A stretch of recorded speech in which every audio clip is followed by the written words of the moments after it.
Gracias, Santiago. Ahora vamos a tener el cierre de la actividad a cargo de Mario Fossati, ingeniero agrónomo, coordinador lechero de FUCREA. Y recordarle que tenemos vamos a estar recepcionando a través de WhatsApp del 098-461-000 las consultas que tengan para las presentaciones de los equipos tanto de FUCREA, INALI e INIA, así que vamos a estar recepcionando todas las inquietudes y bueno, también recordarle que vamos a tener la posibilidad de hacer evaluación de la actividad también en las páginas web de INIA, FUCREA e INALE. Así que te escuchamos, Mario, al cierre de la actividad. Muy bien, muchas gracias, Carlos. Yo voy a hacer unos comentarios finales sobre las charlas previas y su implicancia a nivel de empresa. Realmente voy a tratar de ser muy breve y presentar los conceptos principales que se vertieron simplemente a los efectos de poder fundamentar un poco mejor lo que diré mis comentarios. ¿Cuál es el contexto mundial actual? Que ya lo señaló Jorge inicialmente. Yo destacaría, dos cosas acá, digamos, son como las más importantes, que son el hecho de vivir en una situación de pandemia global, con efectos muy importantes sobre la economía de todos los países, que se traduce en una caída de un 5,2% en el PBI mundial. Eso es un impacto muy fuerte para todas las economías y seguramente va a afectar de distinta manera a todos los rubros comerciales, de producción, etcétera, a nivel global. En este contexto, en el caso nuestro, la actividad productiva e industrial de la lechería del país ha sido poco afectada y tampoco han habido cambios importantes en los precios de los lácteos en los mercados a los cuales estamos colocando, y lo cual da una cierta tranquilidad, pero obviamente con una incertidumbre importante, puesto que este año tendremos menos turismo, tenemos la primavera por delante, en fin, que dejan algunas preocupaciones lógicamente. Hay un contexto futuro, ¿no?, más allá del inmediato, en que la pandemia tendrá efectos sus efectos sobre la economía serán de una duración. Estamos en una situación de una duración incierta de la pandemia y sus efectos sobre las economías todavía no están del todo claros, ni sabemos exactamente cómo van a ser y de qué magnitud. Y en cuanto a los cambios en la economía y el comercio global, más allá de los efectos de la pandemia, también son inciertos y dependientes de las consecuencias de lo que está pasando actualmente y de las decisiones de política económica y comercial de las grandes economías, que es un proceso que ya se venía dando desde antes del problema de COVID, con un aumento con una guerra comercial entre las dos principales economías del mundo, China y Estados Unidos, con un incremento, digamos, y mayores dificultades de comercio y de respetar los tratados comerciales, de manera que esto se suma a un cambio que venía habiendo y marcándose en la economía internacional, lo cual hace más incierto todavía el poder hacer estimaciones de medio y largo plazo para la lechería o para cualquier rubro del agro. O sea que por esa razón es que inclusive las charlas de hoy se centraron mucho más en la parte de corto plazo, ¿no?, y de lo que está ocurriendo hoy, de lo que puede ocurrir en el próximo año, que lo que podamos aventurar a un plazo más largo, ¿no? O sea que el más allá del título deja muchas incertidumbres. A raíz de eso se construyeron diferentes escenarios de precios y de situaciones, ¿no?, que tomaron ya los escenarios ocurridos anteriormente, y se hizo una proyección de cuál podía ser la remisión de leche a planta en los próximos años, ¿no?, hubo en distintos escenarios, que estarían en torno a los 2 millones, a los 2.000 millones de litros, con un leve crecimiento en realidad a lo que fue el año pasado. y con estos escenarios, digamos, nosotros estamos esperando el precio al productor este año, el año cero, digamos, abril del 19 a marzo del 20 fueron 28, y los escenarios posibles fueron 0,23, 0,27 o 0,30 centavos de dólar por litro, tomando los precios de los últimos años.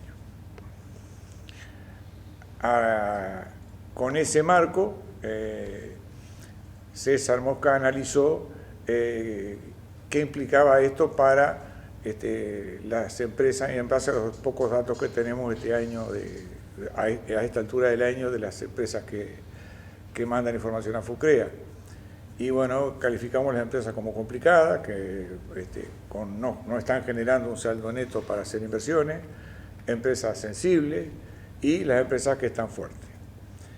En este caso, las empresas complicadas deben un 12% de su activo y las fuertes un 3%, y lo que indica que el problema de endeudamiento no afecta al patrimonio de manera importante, al patrimonio de los productores.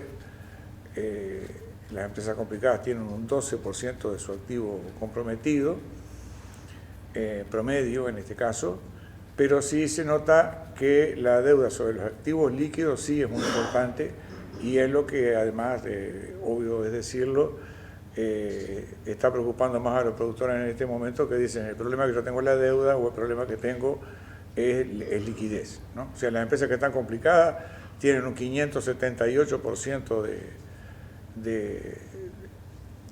la deuda es un 578% de sus activos líquidos, y en cambio las empresas fuertes tienen, la deuda es un 60% de sus activos líquidos, o sea que sus activos líquidos pueden pagar toda su deuda hoy, ¿no? O sea que ven que existen situaciones que son muy diferentes, ¿no? El perfil del endeudamiento, acá también quiero destacar otra cosa, es que las empresas complicadas tienen el 70 y casi las 3/4 partes de su deuda a corto plazo, y a su vez sus deudas de corto plazo son casi un 37% son comerciales, o sea que son muy exigibles, y hay que estar renovando permanentemente lo que se debe para mantener el funcionamiento de la empresa. Las empresas sensibles tienen ya una deuda de largo plazo del 48%, la deuda comercial ya es un 27%, que no es menor, pero ya es algo más manejable, y la financiera de corto plazo es un 24%, teniendo en cuenta que buena parte de esta deuda financiera de corto plazo es renovable y en la práctica opera como si fuera de largo plazo.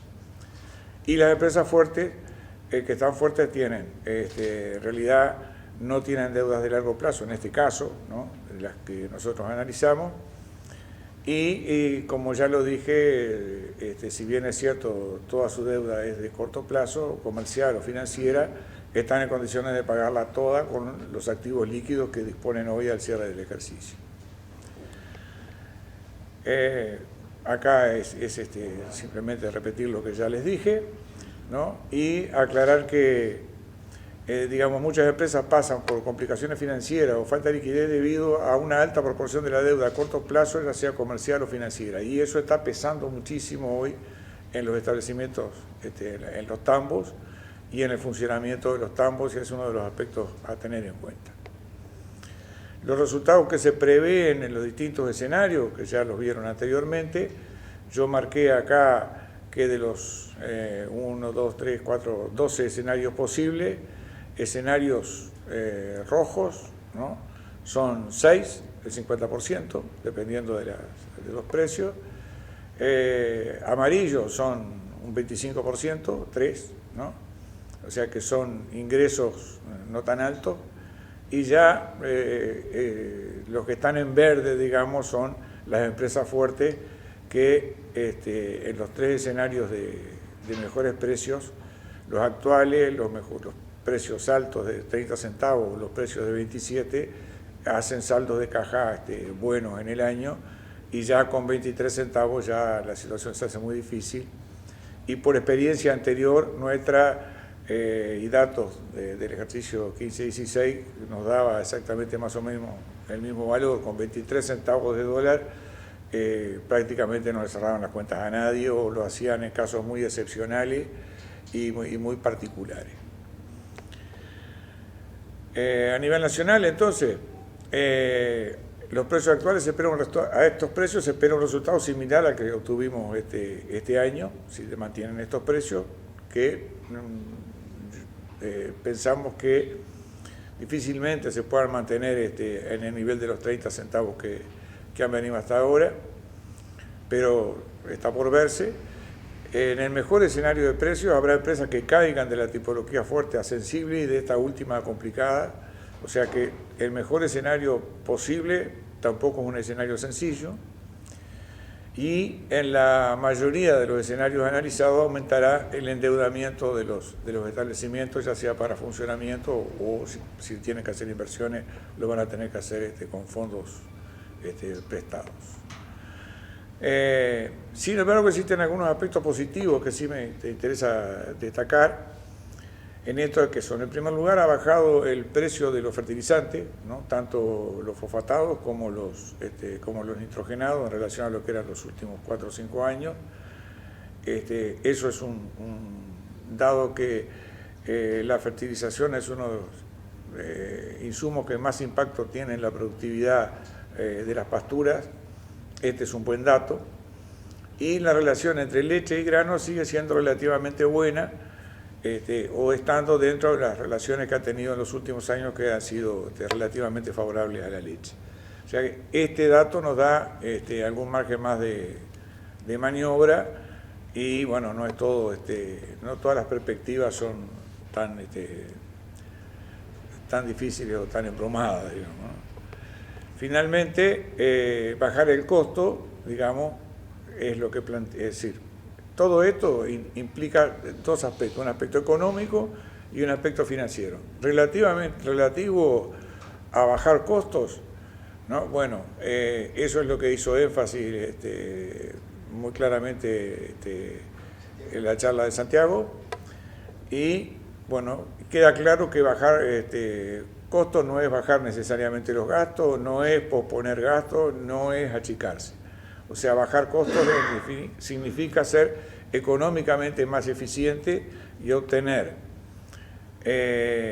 la misma producción o más producción, ¿no? Con menos costos o los mismos costos, pero ser eficiente en el uso de los recursos, especialmente en los recursos que ya tenemos, o sea, las pasturas que ya tenemos instaladas, el ganado que ya tenemos en el establecimiento, si los elementos con los cuales podemos manejarnos sin incurrir todavía nuevos costos, usarlos con mucho mayor eficiencia de lo que lo estamos usando ahora. Ese creo que es un desafío para la lechería para hoy y para cualquier escenario futuro, ya sea con COVID, sin COVID, con dificultades comerciales o no, pero ese creo que es el desafío permanente que ha tenido la lechería uruguaya y el cual debe seguir asumiendo. Cuando miramos cómo se componen los costos de la lechería, fíjense que el 44% de alimentación, que básicamente es concentrado y leche de ternero, 14% los insumos correspondientes a pastura y 16% los correspondientes a maquinaria, que también podrían asignarse directamente a alimentación. Quiere decir que de los costos variables, las 3/4 partes son darle comer a las vacas. Y ahí están los costos en los cuales tenemos que poner fundamentalmente el foco. Y es eso donde ha trabajado y viene trabajando INIA, y son los datos que presentó anteriormente Santiago. Y bueno, van a ver ahí, los costos de alimentación están en los tambos que los datos de CONAPRO le muestran que de producción competitiva, que los tambos que bajaron más costos de alimentación lo lograron consumiendo 1.000 kilos más de pasto, 800 si tomamos más empresas como se tomaron en esta hora, pero básicamente la reducción de costos vino por un mayor consumo de pasto. Si ustedes lo miran, esta es una gráfica de datos del Criaconchillas, que tomamos qué proporción del alimento de las megacalorías aportaba cada uno de los alimentos, entonces tienen que un 53% es la aporta la pastura, un 35% lo aportan los concentrados y un 12% lo aportan las reservas forrajeras. Cuando lo pasamos a dinero, el 76% de los costos son concentrados, ¿no? 9% son reservas forrajeras y el 15% cuesta el 53% de la comida. Ya está clarísimo. Estos datos son de establecimientos de establecimientos de 2 ejercicios atrás, pero en esto hemos trabajado justamente, precisamente en este caso y en este grupo hemos venido trabajando muchísimo en esto. En este ejercicio estábamos en algo más de 300 y algún gramos por litro y ahora ya estamos entre productores entre 180 y 240, 270 los que están más arriba. Y eso ha tenido un impacto importante en la economía de estos establecimientos y en la finanza de los mismos. Bajar costos para la producción de leche, lo planteó Santiago, bueno, significa producir más pasto y aprovecharlo más eficientemente. Claramente es eso, y mostró las alternativas que había para hacer cumplir con esta premisa. En resumen, el pastoreo tiene un costo adicional, el manejo del pastoreo tiene un costo adicional por kilo de materia seca insignificante y fuera de escala, ¿no? Lo que sí es que seguramente está atado al manejo de reservas forrajeras que permitan que ese manejo se haga correctamente. O sea que lleva un costo atado, sí, a estar muy bien respaldado tiene que estar muy bien respaldado por reservas forrajeras que permitan manejar la pastura correctamente e ir siguiendo la curva de producción de pasto lo más cerca posible y poder aprovechar toda la producción de la mejor manera, ya sea pastoreándola directamente o convirtiéndola en reserva. El nitrógeno es otro elemento que hemos incorporado, que se ha incorporado más fuertemente en los últimos años, en los cuales Estanzuela ha estado trabajando mucho. Es barato todo el año para generar la proteína que nos pueda faltar, ya sea a través de pasto, ya sea de silopac o lo que fuera. Y para producir materia seca, bueno, su impacto es cuando tenemos muy buena respuesta. Básicamente la mayor respuesta es en la primavera y yo digo que en los próximos 3 meses nosotros nos jugamos 3/4 partido de lo que va a ser el ejercicio 19-20. Si no más, pero gran parte del partido lo vamos a jugar en los próximos meses y lo que se haga ahí va a tener un impacto económico muy fuerte en todas las empresas. O sea que tenemos que estar tomando, con los datos que hemos visto, tenemos que estar tomando acciones para mejorar la economía de las empresas hoy, ¿no? Con un horizonte de aquí al final de la primavera. De ahí en adelante ya las situaciones pueden ser o más complejas o más difíciles, etcétera, pero la primavera, buena o mala, es la primavera y es la que hay que aprovechar fundamentalmente.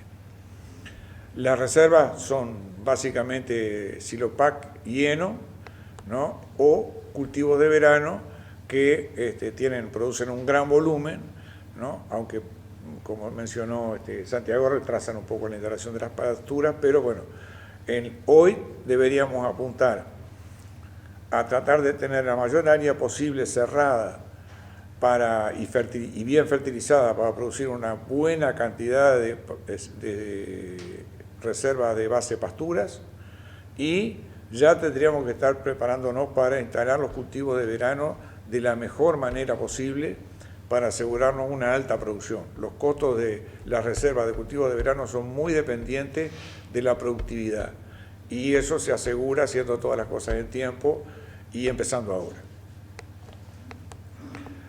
Esto lo voy a saltear. Y ¿cuáles son las prioridades de corto plazo para los tambos? Entonces, bueno, prepararse para un escenario poco predecible, manteniendo la capacidad productiva y mejorando la eficiencia. En esto, lo primero es ajustar el manejo de las pasturas para aprovechar la primavera lo máximo posible y hacer el mejor uso posible de los recursos que ya están disponibles, ¿no? O sea, esto no precisamos recursos adicionales, sino utilizar lo mejor que podamos lo que ya tenemos disponible. Producir más pastos para utilizarlo directamente o construir una reserva forrajera buena o muy buena si fuera posible. Y tercero, esto va por mi cuenta, tener un rodeo eficiente y productivo también es clave, ¿no? O sea, tener animales de poca productividad por alguna razón no se justifica, y menos una situación como esta, de manera que también ahí hay que ver cómo está nuestro rodeo, cuáles son los animales que realmente precisamos y que nos van a producir, nos van a dar resultado económico. Ese es un aspecto también muy importante y las decisiones se toman ahora también. Y todo esto que dije previamente hace al resultado económico. Desde el punto de vista financiero también, porque hay que plantearse rápidamente con los cuadros que vimos anteriormente de cómo está el endeudamiento, ajustar los plazos de la deuda, bajar la deuda comercial todo lo posible, en primer lugar, ¿no? No necesariamente deber menos, sino deber mejor. Eso es clave para que un campo funcione bien, porque tiene muchos costos mensuales, mucho gasto mensual, y entonces si a eso agregamos un servicio de deuda mensual muy pesado, se hace muy difícil gestionar bien una empresa en esas condiciones.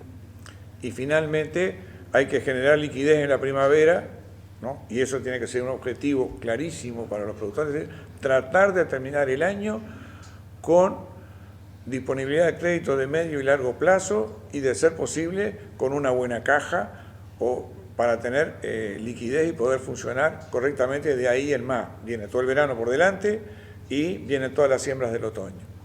Y una incertidumbre importante de precios. O sea, tenemos que acomodar la empresa, yo diría que en estos 3 o 4 meses. Y por último, ¿no? Muchísimas gracias por acompañarnos y lamentamos y nos disculpamos por los problemas que hemos tenido, y nuevamente muchísimas gracias tanto a Iña como a Inale y a los asesores CREA que trabajaron en dar las charlas, y espero, bueno, que todo esto les sea de utilidad.